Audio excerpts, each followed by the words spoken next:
I apologized for the appearance of my daughter-in-law, which my mother-in-law found displeasing. During my father-in-law's 60th birthday celebration, she reprimanded me in front of our relatives, lamenting not just her lack of attractiveness, but also her perceived incompetence. It was truly humiliating. I found myself wondering where my usually supportive husband was during this ordeal. Was he occupied with our daughter? His absence was conspicuous. Upon my arrival at my in-laws' home, feeling ready to enjoy the festivities, my mother-in-law suddenly complained of chronic back pain, rendering her unable to participate. Consequently, she entrusted all party preparations to me.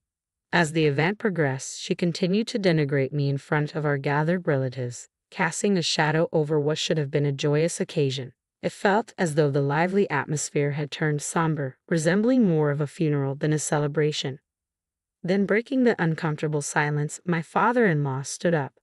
"Is that all you have to say?"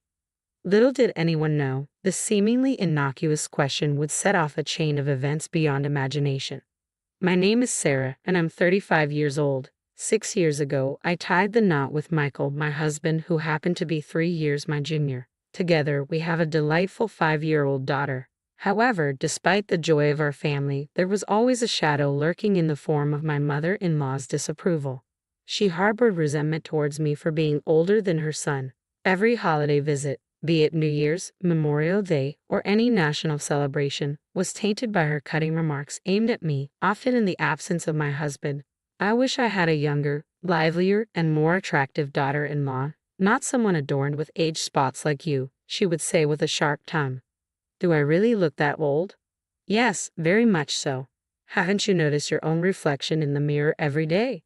Receiving criticism about one's appearance can be deeply hurtful, especially for women. Despite this, I tried to brush it off, considering our limited interactions occurring only a few times a year. However, instead of diffusing the situation, my nonchalant response seemed to further provoke her.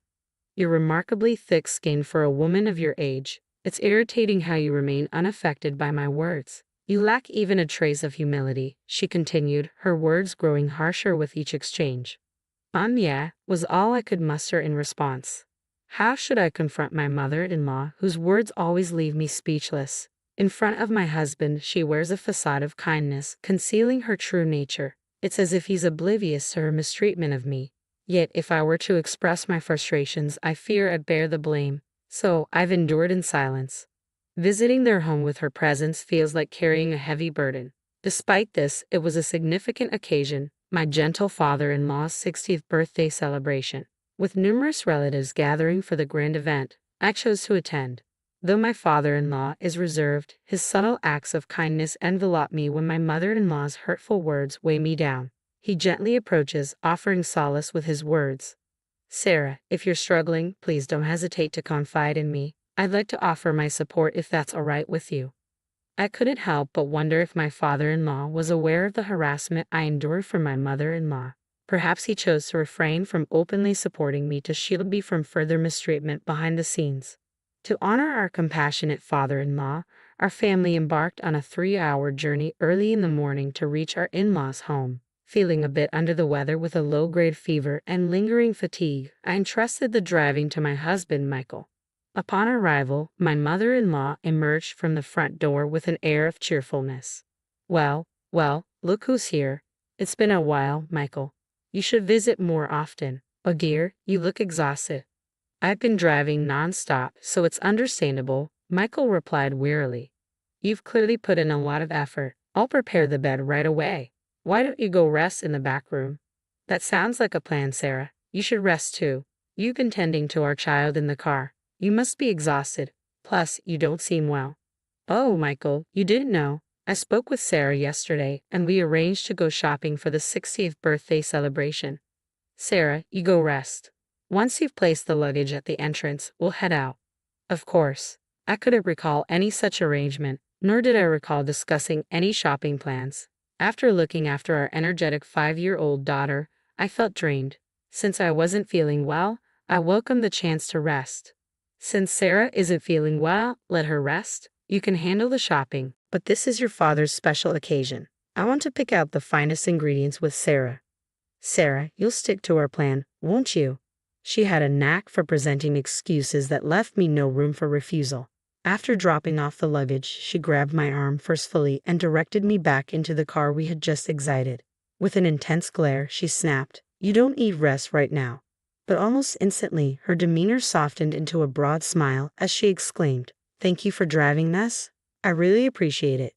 Knowing my mother-in-law's temperament, opposing her at that moment would likely ruin the entire day. With reluctance, I found myself settling into the driver's seat. "I'm feeling all right, Michael. You take a break. I'll accompany mother-in-law for shopping."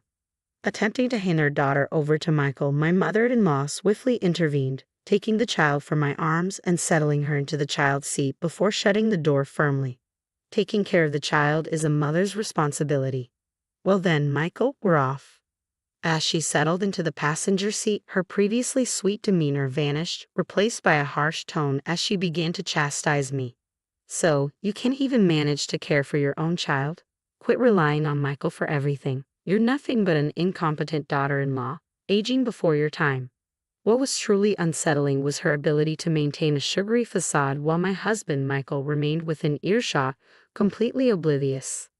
"Wave goodbye to this microwave," she quipped as we embarked on the drive in my husband's unfamiliar car towards the bustling supermarket.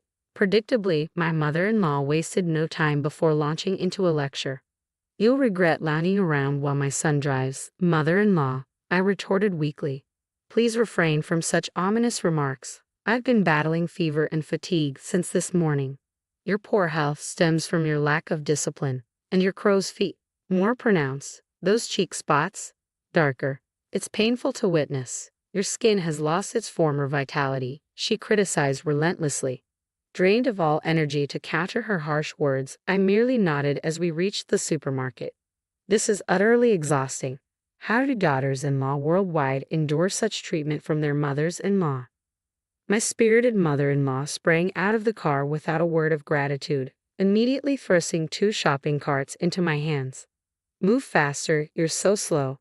Attempting to steer clear of the bustling crowds, I lagged behind, but she surged ahead, filling the carts with extravagant items like USDA prime beef, crab, salmon roe, and melons. She then proceeded to toss in unnecessary items. "Mother-in-law, do we really need all of this right now? I've already decided, we're stocking up so we won't have to make frequent trips. You should have known that without my having to tell you." Feeling utterly helpless, I allowed her to dictate the shopping list. By the time we finished, the carts were overflowing. "Let's head to checkout. Move quickly now, no dawdling." Despite her haste, when it was time to settle the bill at the checkout counter, my mother-in-law made no move to retrieve her wallet. "Mother-in-law, the payment," I ventured. She kept her hands folded behind her back, unmoving. When I pressed her again for the money, she shot me an angry glare. "You should foot the bill for everything." "Excuse me," I stammered. "As a wife, it's your responsibility to cater to your husband's family. Don't be miserly, just pay up." Reluctantly, I ended up covering the entire bill at the register, totaling $300. With no cash on hand, I had to charge it to my credit card. As a part-time worker trying to support my child, this financial blow hit hard. What made matters worse was that I had brought $300 as a birthday gift for my father-in-law's 60th birthday, but now I couldn't use it. This expense meant tightening our belts even further in the future, adding to the already heavy burden. I wonder how I'll break this news to Michael. If I were to speak up about this treatment, my mother-in-law might cause a scene. During the car ride home, she continued her onslaught of insults, showcasing an impressive array of verbal attacks. On our arrival home, my husband remained fast asleep, likely exhausted. Sensing an opportunity, my mother-in-law's smile widened as she began to assert her authority over me. "After you've put away the groceries, go eat in the garden immediately. Could I please have a moment to rest? You have no right to defy your mother-in-law. This is the consequence of letting Michael drive alone. You brought this upon yourself," I muttered. "If you have time to argue, then you have time to work. Hurry up, we're running out of time. After you've eaten, clean the bathroom and the toilet." Despite the injustice of the situation, I had no option but to endure it. Throughout the day, I toiled in the garden, pulling out weeds before tackling the grime and yellow stains in the bathroom and toilet.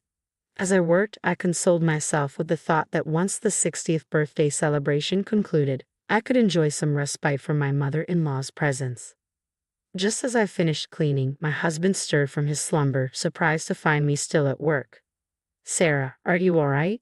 If you're not feeling well, don't push yourself too hard. Take a break, he urged. Thank you, I'll take you up on that, I replied wearily. Ouch, that hurts. But before I could finally rest, my mother-in-law suddenly let out a piercing cry, clutching her back in agony. Despite her earlier vitality, she now complained of sudden back pain, her demeanor shifting from lively to frail in an instant. This is troublesome. My back is in excruciating pain. I can't manage anything. My chronic back issues have flared up once more. I won't be able to prepare food before our relatives arrive. Sarah, you're my only hope. But oh, what am I to do? While her distressed demeanor seemed somewhat contrived, if her chronic back pain was genuine, then standing in the kitchen would indeed be impossible for her. With a heavy heart, I entrusted my husband with our daughter's care and reluctantly began cooking. Sarah, are you certain you're all right? I'm fine. Cooking is my usual responsibility, remember? I maintained a facade of strength for my husband, though my body was already weary. However, it was a significant day for my father-in-law, and I felt compelled to soldier on. My head is spinning, and the scent of food is making me queasy. But I must persevere for my father-in-law's sake. After completing the cooking, my father-in-law entered the kitchen to check on me. You've worked tirelessly. Thank you for preparing all this food. It's my pleasure. It's all for you. Please enjoy it later. As the relatives began to gather, each offering well wishes to my father-in-law, the atmosphere became animated. After the toasts were made and we were on the verge of starting the meal, my mother-in-law uttered something utterly shocking. I regret to inform everyone that due to my chronic back pain acting up on this important birthday celebration, all the food was prepared by my daughter-in-law. I apologize for the lackluster quality of the dishes, courtesy of my unattractive daughter-in-law. Both my father-in-law and husband were stunned into silence by my mother-in-law's sudden outburst. Not only is my daughter-in-law unattractive, but she's also clumsy and utterly inept. It's truly a shame, she continued, her tone dripping with disdain. As she exaggeratedly rubbed her back, my mother-in-law persisted in belittling me. She's quite clumsy, you see. Without my assistance, she's helpless. I even question her ability to care for her own child. I worry whether Michael can cope with such a wife. What should have been a joyous occasion swiftly descended into a somber atmosphere, reminiscent more of a funeral than a celebration. My typically supportive husband, who should have been caring for our daughter, was conspicuously absent. Then, in a moment that shattered the tension, my father-in-law, who had been silently observing, rose to his feet. Is that all you have to say? He demanded, his voice cutting through the tension. Seems like it. Perhaps it's time to bid farewell to the useless one, my mother-in-law added, her words dripping with contempt. In that instant, my husband strode into the room, carrying our daughter in a suitcase. His expression was unusually stern. Dad, as you suggested, I've packed her belongings, he declared firmly. My mother-in-law's smile hinted at satisfaction. Sarah, it appears you're being shown the door, she taunted. But to her astonishment, my husband handed the suitcase to her. What? My father-in-law's booming voice delivered the final blow. Take that and leave this house immediately. Despite her initial confusion, my mother-in-law swiftly grasped the gravity of the situation. Why am I the one being asked to leave? It's Sarah who's incompetent. The bathroom is always covered in mold, the toilet left filthy, and you dare to label Sarah as useless when you hardly lift a finger to cook. And let's not forget how terribly you've treated her. I've had my fill. It's a mother-in-law's responsibility to guide her daughter-in-law. I was merely pointing out her flaws. Guidance. Please. Do you think we're living in? My father-in-law began, but the raised eyebrows of an enraged father-in-law left no room for support. Realizing she wouldn't garner any sympathy from him, my mother-in-law resorted to her usual theatrics, turning to my husband and bursting into tears. Michael, don't get the wrong idea. Someday, we might have to take care of your father, right? So, I was trying to teach Sarah how to be a good wife, as difficult as that may have been. Taking care of him, that's a joke. I won't be fooled by you anymore. You've been mistreating Sarah all along, even today. Despite feeling unwell, she still came to celebrate Dad's 60th birthday. Sarah volunteered to join the celebration, didn't she? Don't deny it. And you made her foot the bill for the groceries, didn't you? I found a receipt from today in her bag when she was trying to get candies for our daughter. It clearly shows Sarah paid with her credit card. I just asked her to pay because I didn't have any cash on me. I was planning to reimburse her later, honestly. Really? If I hadn't noticed, you would have stayed silent about it. I've ignored the typical mother-in-law and daughter-in-law conflicts, but you've crossed a line. I'm tired of living with such a spiteful old woman. Witnessing my husband and father-in-law turn away from her, my mother-in-law reverted to her usual theatrics, blaming me with all her usual dramatic flair, tears streaming down her face. No, I haven't vocalized it, but it's undeniable that you've been mistreating me, isn't it? For the sake of my father-in-law and my husband, who had shown me unwavering support, I summoned the courage to speak the truth for the first time. I refused to let my mother-in-law continue to dictate the narrative. That's correct. We were informed by Mia. We're aware of the derogatory remarks you made about Sarah at the supermarket and in the car afterward. You forced Sarah to handle all the weeding and cleaning in the house. Yeah, Grandma was mean to Mommy. She made her clean lots of things. You can't just dismiss a child's words. Maya doesn't lie. Let's review the dash cam footage. That should clarify everything. Excellent suggestion, Sarah. I'll do that right away. Ignoring his mother's protests, Michael strode out to the parked car, starting the engine and pulling up the dash cam footage. The latest model, equipped to record both the road and the car's interior, provided crystal clear visuals, including facial expressions. It's all there. She said those things. I murmured. I'm appalled, echoed everyone as they watched the footage unfold. This is utterly unacceptable. Unbelievable. Meanwhile, my mother-in-law, who had remained inside the house, adamantly denying any wrongdoing, began to panic as tension thickened, rushing barefoot toward the car. Stop this immediately. Don't watch. But no amount of shouting could halt the revelation. With all her transgressions laid bare, my mother-in-law stood speechless, stunned into silence. That's when my father-in-law casually handed her a single piece of paper. I've filled out my portion. You just need to complete yours and submit it. What? Is this a divorce form? I had to prepare it just in case. I never imagined I'd have to use it. Never darken my doorstep again. Wait, I promise to change. Promises won't suffice, Sarah. Please find it in your heart to forgive me. Seeing my mother-in-law plead for forgiveness, tears streaming down her face, was a pitiful sight. But I suspected it might be yet another performance. With resolve, I gently pushed her away. You've revealed your mistreatment of your daughter-in-law. I can never forgive you. It's best you leave before the neighbors become involved. Oh no, this is dreadful. The commotion caught the attention of neighbors who observed from a distance. Perhaps unwilling to create a scene, she swiftly accepted the divorce papers and her suitcase, miraculously recovered from her supposed back pain, and dashed out of the garden. With the villain swiftly dealt with, our once tense home was now heavy with remorse. I apologize for all this disruption during your 60th birthday celebration, Dad, I said sincerely, bracing for his response. Sarah, you bear no blame. I'm the one who should apologize for all the trouble we've caused. Let's put this behind us and start anew, he replied. A smile graced my father-in-law's face. The relatives, too, looked on with sympathetic expressions. Later, they commended the dishes I had prepared and enjoyed them with gusto. In that moment, all weariness seemed to evaporate into thin air. Thus, we commemorated my father-in-law's 60th birthday in grand style. Despite her initial reluctance, my mother-in-law eventually agreed to the divorce, and it concluded amicably. It also came to light that she had been embezzling funds from my father-in-law's account, resulting in an order for her to repay $10,000 that she had spent recklessly. Struggling to secure employment due to her lack of experience, she now works as a nighttime janitor in an office building. With little money remaining, she resides in a dilapidated apartment that has seen better days. Meanwhile, I discovered that I was pregnant with my second child. The discomfort I had experienced earlier was attributed to my pregnancy. 5 months have elapsed since then, and my husband Michael has been incredibly supportive. Our ultrasound revealed that we are expecting a baby boy. Both Michael and my father-in-law eagerly anticipate his arrival, already preparing for his welcome. My father-in-law even sent over a selection of blue baby clothes. Our darling daughter is thrilled at the prospect of having a younger brother and diligently practices caring for a baby with her dolls each day. Witnessing her enthusiasm fills me with boundless joy.